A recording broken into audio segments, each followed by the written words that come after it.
For a franchise once expected to dominate retail, Disney's quiet burial of Snow White merchandise is almost surreal. After families began boycotting the film and sales flatlined, executives reportedly chose to bury not just the merchandise, but the movie's reputation entirely. No rebranding, no promotion. They're not just shelving this project. Disney is trying to erase it like it never happened. This isn't your average box office flop. It feels like Disney is in full damage control, scrubbing every trace of what many are calling a PR nightmare. But the chaos started long before anyone saw a single frame of Snow White. Rachel Zegler's press tour? A disaster. Viral for all the wrong reasons. Instead of generating excitement, Zegler gave the internet a highlight reel of mockery. One especially infamous moment? She laughed about never watching the original Snow White and called it creepy and outdated. In another clip, she slammed the prince character, saying, "Big focus on her love story with a guy who literally stalks her. Weird, weird."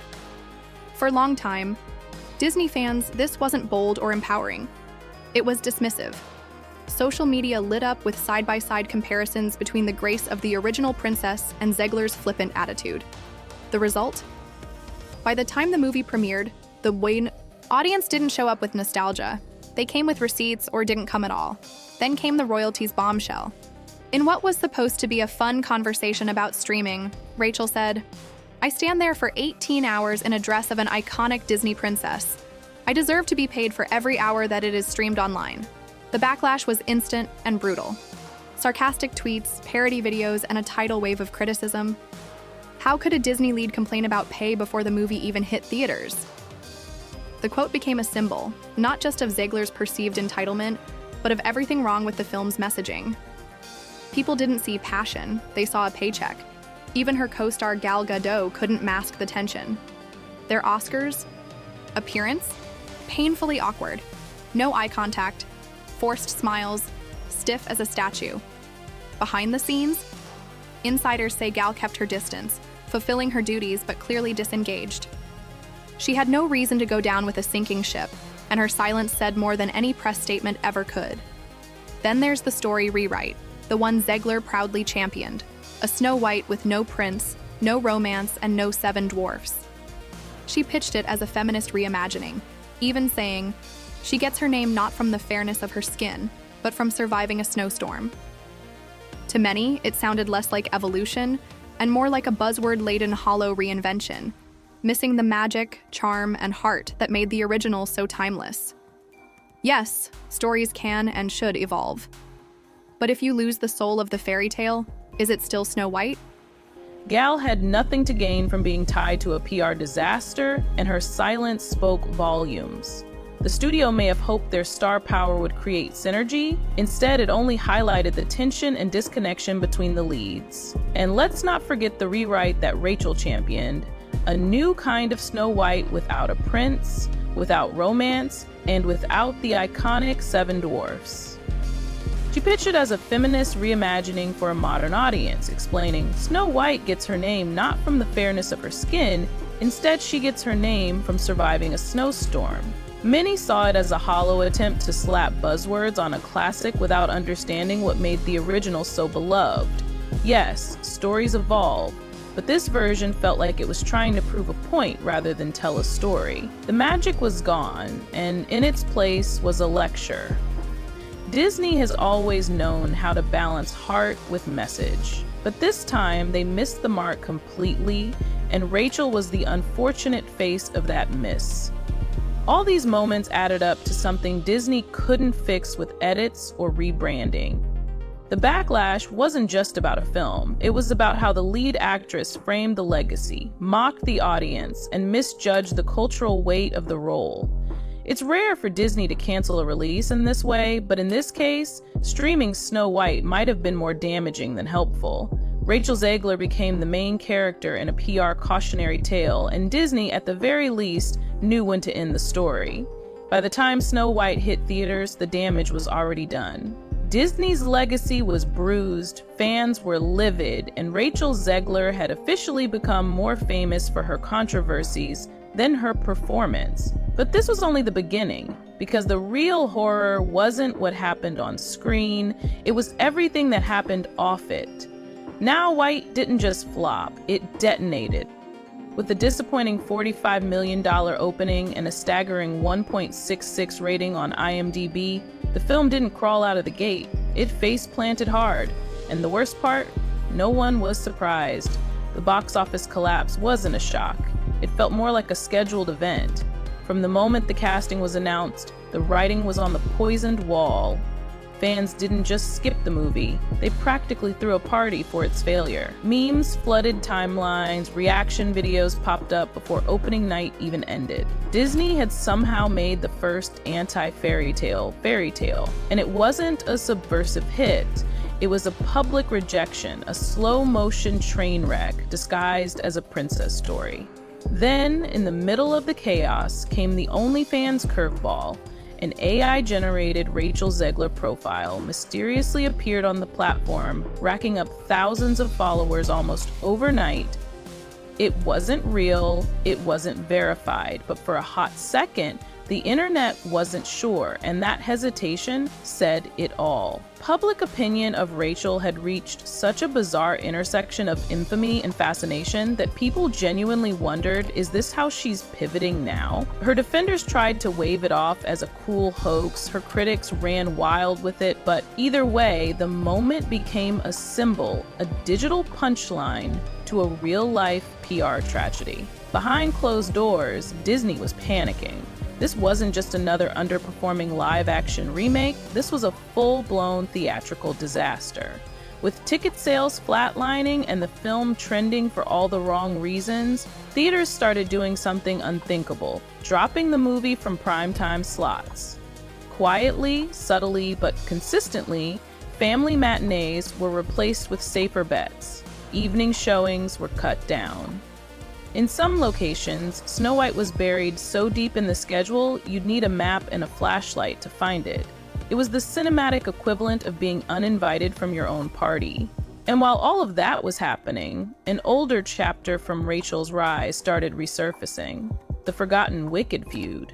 Long before she was cast in Snow White, Rachel had been circling Wicked, not just any role, but Elphaba. According to insiders, she hinted at it online, dropped vocal clips from Wicked songs, and reportedly pushed her way into early conversations. But producers weren't blind. They saw what was coming. The same behavior she later displayed on the Snow White set, taking over interviews, acting impulsively, and clashing with co-stars, was already peeking through during those initial meetings. So they did what Disney didn't. They quietly walked her out before the damage. But the damage was already done, and it didn't stop with Rachel Zegler. The fallout spread like wildfire, and Disney's entire Snow White machine started grinding to a halt. Merchandising teams, who had spent months prepping for a massive holiday rollout, suddenly found themselves sitting on a toxic asset. Toy lines, clothing collections, limited edition collectibles, silently pulled, shuffled to the back rooms, or canceled altogether. Retail partnerships that had been years in the making were scrapped overnight. Industry analysts saw the writing on the wall. Disney had shifted into full containment mode. Minimize exposure, cut the losses, move on. This film wasn't just a missed opportunity. It became a cautionary tale, a live-action example of how fast a billion-dollar tentpole can collapse. And the ripple effects were massive. Other Disney live-action remakes suddenly paused, rewritten. Studios were scrambling, terrified of making the same mistake, straying too far from the beloved originals. Even movie theaters took a hit. They had cleared out prime screens and showtimes, banking on Snow White to be a major draw. Instead, they were left trying to fill seats for a movie audiences were actively avoiding. Some theaters even began offering Snow White tickets at discounted prices, just to avoid the embarrassment of empty rows. The shame wasn't just Disney's. It was shared across the entire industry. And then there's Rachel Zegler. What should have been her crowning moment, her career-defining breakout, turned into something else entirely. The internet turned on her. Hard. Users started pulling up old interviews, past comments, sound bites that didn't age well. Compilation videos painted a picture, fair or not, of an actress who not only missed the mark but completely misunderstood her role and her audience. And now, Rachel Zegler's career isn't just on pause. It's suspended midair, like a fairy tale that took a very wrong turn. Once hailed as the next big thing after West Side Story, she's now Hollywood's newest cautionary tale. Not just because the movie flopped, not just because the interviews backfired, but because every part of it became a masterclass in how quickly a storybook can unravel when the story loses its heart. And a total misread of her audience. What makes it more surreal is that Rachel doesn't seem to see it. She's still posting, still performing, still talking about the importance of being heard. But the question isn't whether she's speaking, it's whether anyone's still listening. Studios aren't biting, co-stars aren't defending, fans aren't showing up, and the silence is louder than anything she's ever tweeted. The industry isn't cruel, it's calculating. And right now, it's calculating the cost of trusting Rachel Zegler with another major franchise. From Disney darling to digital punchline, her fall from grace didn't happen overnight. It happened frame by frame, soundbite by soundbite, until one of the most anticipated fairy tale reboots of the decade became a career obituary. And in true ironic fashion, it's a story that ends not with a prince or a kiss, but with a warning. A reminder that in Hollywood, being the fairest of them all means knowing when to stop talking and when to stop trying to rewrite the entire storybook. For industry veterans watching from the sidelines, the Snow White debacle represents something bigger than just one actress or one film. It's become a case study in how quickly the modern entertainment landscape can turn. A decade ago, a studio could weather minor controversies, control the narrative through traditional media, and course correct mid-campaign. Today, with social media driving the conversation, a few viral clips can define public perception before a single frame of the actual movie is seen. What's particularly fascinating is how the audience rejected not just the film, but the entire approach. Disney has successfully updated classics before. Maleficent reimagined Sleeping Beauty, Cruella gave fresh context to 101 Dalmatians, but those films understood something fundamental that Snow White missed: respect for the source material. Even when subverting expectations, those projects acknowledged why people loved the originals in the first place. In contrast, Rachel's press tour seemed to actively mock viewers who held any affection for the classic Snow White. When she laughed about the original being weird or dismissed its themes as outdated, she wasn't just offering a new interpretation. She was telling millions of people that their childhood memories were somehow problematic or embarrassing. That's not how you build an audience. That's how you alienate one. Behind the scenes, younger Disney executives are reportedly using the Snow White aftermath as leverage in internal debates about future remakes. Remember Snow White has apparently become shorthand for urging caution when radically reinventing beloved properties. The lesson being taken isn't don't update classics, but rather don't insult your core audience while doing it. For Rachel herself, the path forward remains unclear. The traditional Hollywood redemption arc usually involves a period of quiet reflection, perhaps some The path to redemption is clear, but not easy. Carefully chosen indie projects, a slow, deliberate rebuild of credibility, a thoughtful comeback interview, acknowledging the missteps, the backlash, and the lessons learned. But that path requires something we haven't seen from Rachel Zegler, not yet anyway: self-awareness, and the courage to step out of the spotlight long enough to grow. Instead, industry watchers have observed something else entirely: a pattern of doubling down, of painting herself as misunderstood rather than misguided.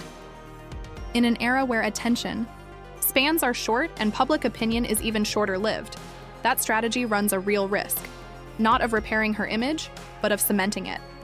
Casting directors, always cautious, are watching closely, not just her undeniable talent, but whether she can promote a project without becoming the story herself. Because what happened with Snow White? It wasn't just a misstep. It's become a watershed moment, a cautionary tale, not just for one actress or even one studio, but for an entire industry grappling with how to update beloved classics without losing the soul of what made them timeless in the first place. For now, Snow White joins an uncomfortable list. Project studios would rather pretend never happened. Merchandise will quietly vanish from shelves. Marketing files will be archived and forgotten. Executives will move on, hoping the audience's memory fades just as fast. But this time, it might not. Because the legacy left behind isn't of a film that was memorably bad. It's of a saga so public, so polarizing, that it became a fable. Of its own, from casting to controversy to commercial collapse. The Snow White reboot didn't just fail. It told a story of how quickly a fairy tale can fall apart when the magic is replaced with messaging, and when those telling the story lose sight of the audience they're trying to reach. Rachel Zegler's journey is no longer just an arc. It's become a modern Hollywood parable.